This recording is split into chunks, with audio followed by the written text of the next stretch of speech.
Born Before 64 is a TV show that asks the vital question, what will we do for the rest of our lives? Kathryn Raaker hosts a show for baby boomers and above, inviting real people to tell real stories about overcoming issues, about facing with courage and triumph the significant obstacles many of us face every day. So let's join Kathryn Raaker for Born Before 64. Hi, I'm Kathryn Raaker, and I want to welcome you to Born Before 64 TV show. And tonight we have a returning guest. We have Barbara Everett Heintz and her book Pink Honeysuckle. And she brought along her wonderful brother from Tennessee who actually wrote the prologue to her book.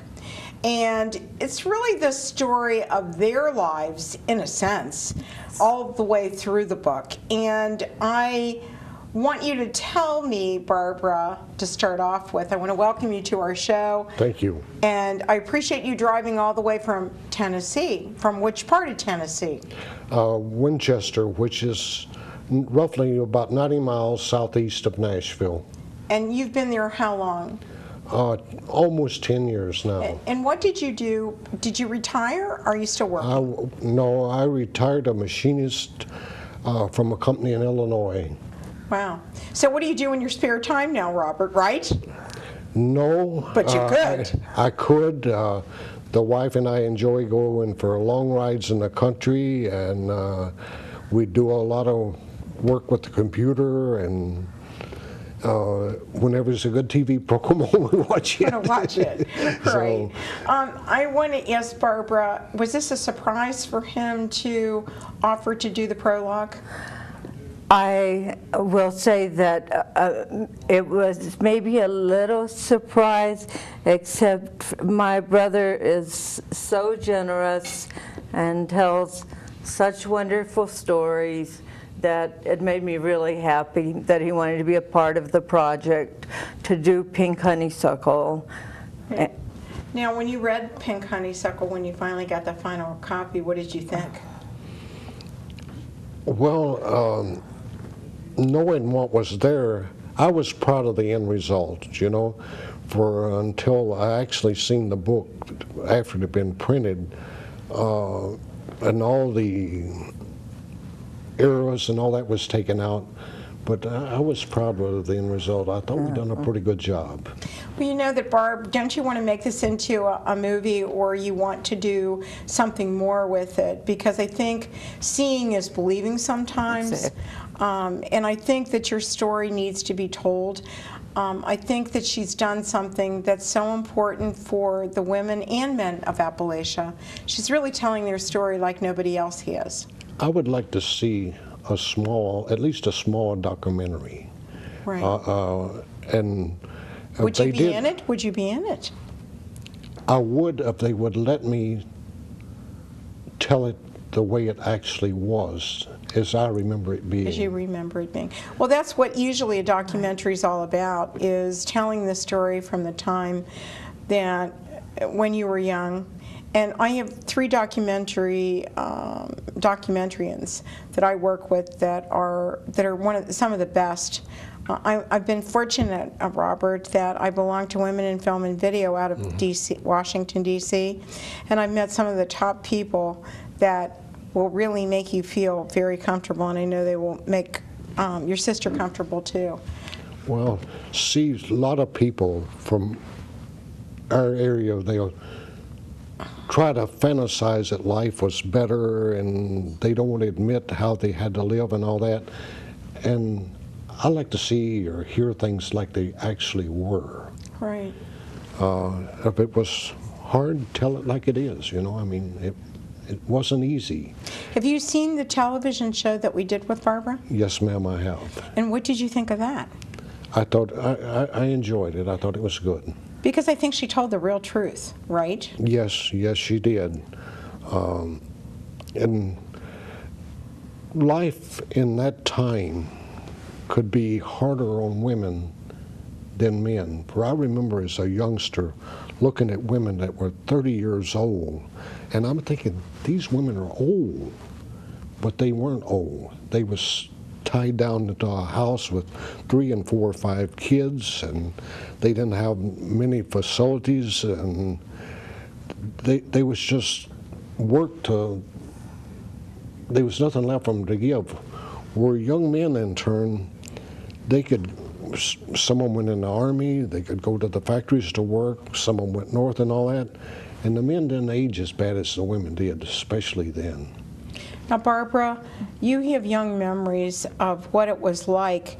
I mean, showing your mom, the picture of your mom on the front cover of the book, how old was she when that picture was taken? And I'm going to pick this up and show it. How old was your mom? I think my brother might know more than I probably. She was probably about 27 years old. She was 27 in this picture? Well, yeah, probably. Yeah. She had my older brother at 17, and he's 6 years older than I am, and I'm probably about, what, 1.5 to 2 years older. She looks really old in this, doesn't she? Yeah. And I think that was the saddest part, is that, as you said, women were really workhorses back then, correct? They were workhorses, and they not only kept up the house, took care of the kids. It was not uncommon at all, after she had fixed the dinner, done the dinner dishes up and all this stuff, to go to the field and work in the afternoon, pick cotton, hoe cotton, and all this kind of stuff. So, tell me, you picked cotton at one point too, didn't you? Oh, from the time I was 7 years old, I picked cotton.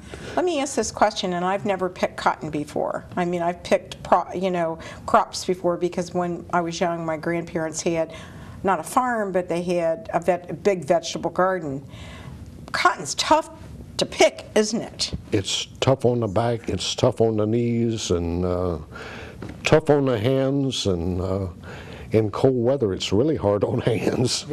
Right. And you remember, you were how old, Barbara, when you were picking cotton? I was in the field by the time, somewhere between 5 and 7. I mean, as soon as you could start pulling cotton in your little hands, that's when you started. Did you guys use gloves at all, or did you use your your hands? Raw hands. Raw. And which is a point, we didn't own gloves.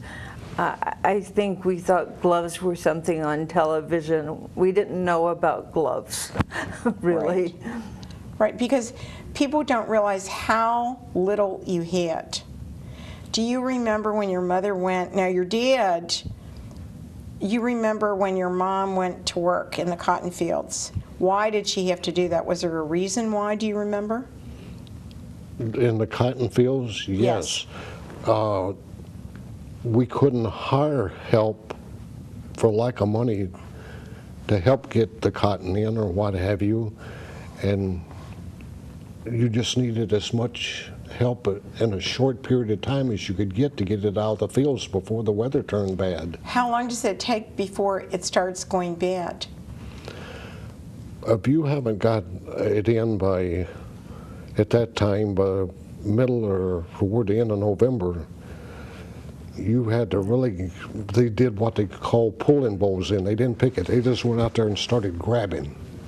Oh, so they didn't actually pick it off the... When the weather got bad, they started pulling it up. They just pulling it and cramming it in the bag. But whenever you started doing that, there was what they call clean lint and dirty lint. And the dirty lint, from picking everything, didn't get near as much money. Right, so how much cotton did you grow, or did your family grow at the time? On the mountain area, I don't think, unless he had rented a crop somewhere, we ever had more than 5 acres on our little farm. Of course, sometimes he would go out and rent another 5 acres and possibly 10 acres that became too much for my family to take care of, and then he'd have to hire a few cotton pickers. Right. You know, on that note, I'd like you to give the website or where people can buy your book. Barbara? Thank you so much. Amazon carries my book, and of course it is available in Kindle form. Also, we just recently signed with Joseph Beth Bookstore in the Rookwood Commons area, so I'm very excited now about the opportunity to purchase through not just an order site, though Amazon is very good. It makes me feel wonderful. We made it to a bookstore. That's great. So, and on that note, we'll be right back with Barbara Everett Heintz and her brother Robert telling the story of Pink Honeysuckle with Robert in mind. We'll be right back.